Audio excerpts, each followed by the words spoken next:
ერთგვარად ვცდილობ დღევანდელი გადაცემით გამოვიყვანოთ დემენცია ჭრდილიდან. ანიშნებს უნდა მიაქციოს თავიდან ყურადღება ოჯახმა, რომ მიიტანოს ეჭვი, ხომ არ არის ეს დემენციის საწყისი ნიშნები და კონკრეტულად რომელ ექიმ სპეციალისტს უნდა მიმართოს ამ შემთხვევაში. ეს სიმპტომი რო გაჩნდა, თუნდაც დემენციურ პაციენტში არის ეს მიზეზი, თუ ეს არის უბრალოდ რეაქტიული მდგომარეობა. რა უფლებები აქვს ამ ადამიანს? სად გადის ზღვარი ჩვეულებრივ ასაკობრივ ვიწყობასა და დემენციას შორის? პასუხები პრობლემის უკეთ დასანახად. ესაა მრავალგანზომილებიანი გამოწვევა. ჩვენი ძირითადი მიზანია ხელი შეუწყოთ ქვეყანაში დემენციის ეროვნული პროგრამის ჩამოყალიბებას. ეკონომიური ტვირთი არ გადადის სამწუხაროდ სახელმწიფოზე შეერთებულ შტატებშიც კი ნახევარზე მეტი. გადადის ოჯახის წევრებში. და ოჯახის წევრები ეს არის ეროვნული დოლარი. ეროვნული დოლარს რო ვკარგავთ, სწორედ ამიტომ სად მივდივართ?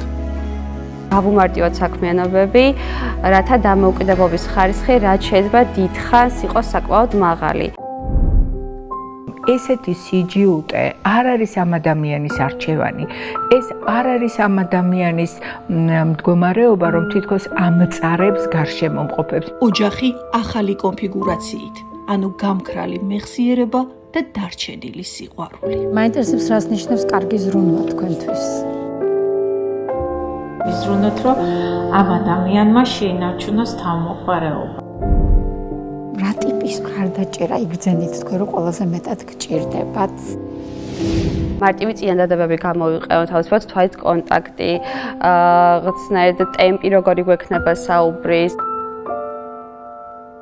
შეიძლება რაღაც ტკიოდეს, თუმცა ვეღარ ახერხებდეს ამის ვერბალიზებას. ეს აგრესიაც ხშირად მოდის იქიდან, რომ რაღაცა აწუხებს და ვერ გამოხატავს. დემენცია როგორც ზრუნვის კულტურა. როგორ ამოვიცნოთ პიროვნება დემენციის მიღმა. ნახეთ ეკასანიკიძის საავტორო პროექტში მედიდეა კვირას ტელეკომპანია პულსის საღამოს ეთერში.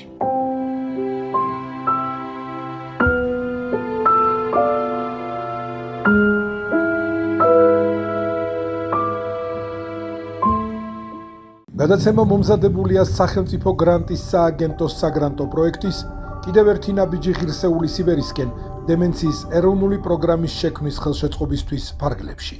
გამოვიყვანოთ დემენცია ჭრდილიდან.